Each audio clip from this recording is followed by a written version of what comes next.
मानवीय इतिहास छोटे बड़े युद्धों से भरा पड़ा है। विश्व के लगभग प्रत्येक भाग में कोई न कोई युद्ध जरूर लड़ा गया। भारत में प्राचीन काल से ही राजाओं के बीच में आपसी युद्ध होते थे। हर राजा दूसरे पर अपने आधिपत्य जमाने का प्रयत्न करता था। बड़े बड़े राजा अश्वमेध यज्ञ का आयोजन करते थे। उनका अश्व जिन जिन राज्यों से होकर गुजरता था वो राज्य या तो राजा की अधीनता स्वीकार कर लेते थे, अन्यथा उस राजा की सेना से युद्ध करते थे। युद्ध में साम, दाम, दंड, भेद सबका प्रयोग किया जाता था, जिसका लाभ विरोधी पक्ष उठाता था। विभिन्न आक्रांताओं द्वारा भारत में समय समय पर चढ़ाई की गई और देश का धन लूट कर ले जाया गया। हिंदू राजाओं के आपसी रंजिश का फ़ायदा इन लोगों ने उठाया और फलस्वरूप मुग़ल व उसके बाद अंग्रेज़ों ने हमें अपना गुलाम बना लिया, जिन्होंने भारत के संसाधनों के दोहन में कोई कसर नहीं छोड़ी।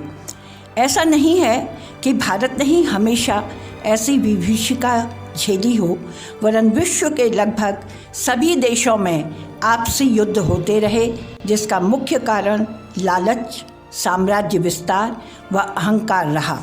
सारा संसार 2 महायुद्ध देख चुका है। पहला विश्व युद्ध 1914 से 1918 तक मुख्य रूप से यूरोप में हुआ था।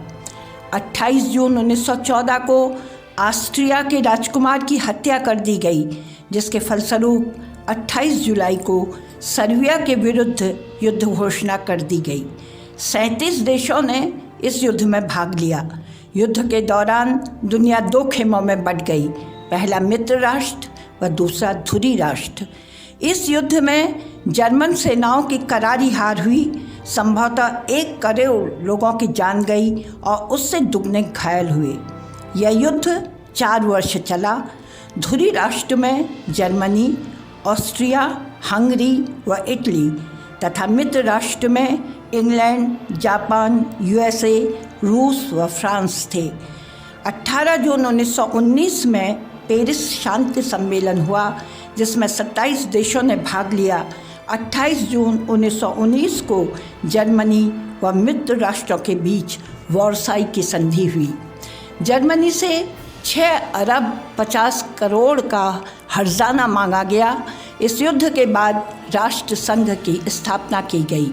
इससे लगता था कि अब विश्व में सदा के लिए शांति स्थापित हो जाएगी, पर 1 सितंबर 1939 को द्वितीय विश्व युद्ध पोलैंड पर जर्मन आक्रमण के साथ ही आरंभ हो गया।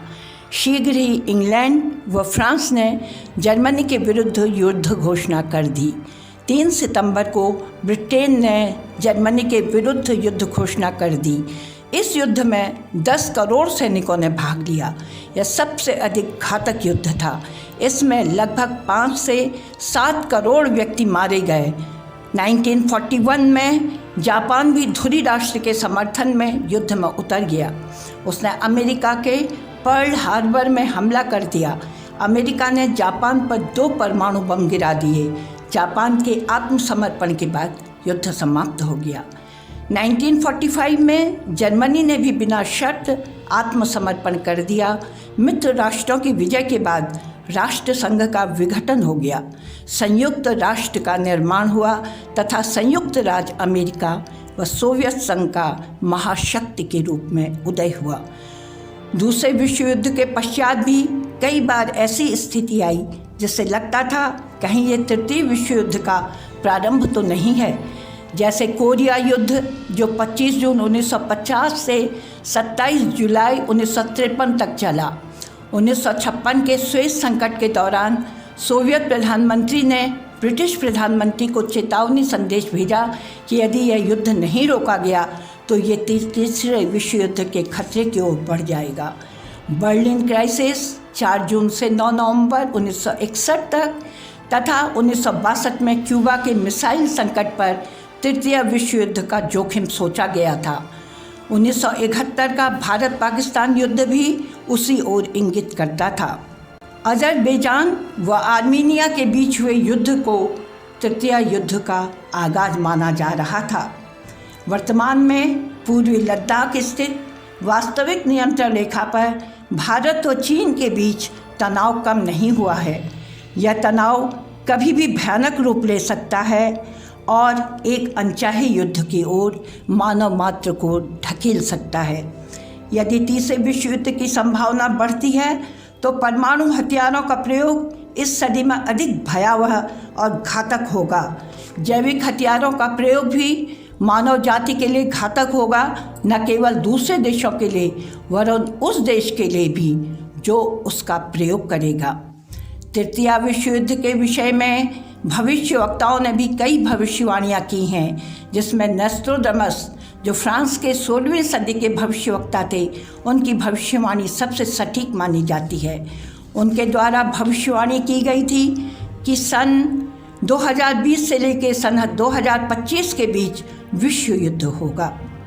वर्तमान में हर देश ये जानता है कि दूसरे सभी देशों के पास परमाणु अस्त्र शस्त्र हैं। यदि एक बार युद्ध आरंभ हो गया तो विश्व के सभी देश उसके चपेटे में आ जाएंगे और मानवता का विनाश अवश्यंभावी हो जाएगा। अल्बर्ट आइंस्टीन ने एक बार पूछे जाने पर कहा था कि मैं यह तो नहीं जानता कि तृतीय विश्व युद्ध किन हथियारों से लड़ा जाएगा, पर उसका परिणाम इतना घातक होगा कि वो मानव मात्र को वापस पाषाण युग में ले जाएगा।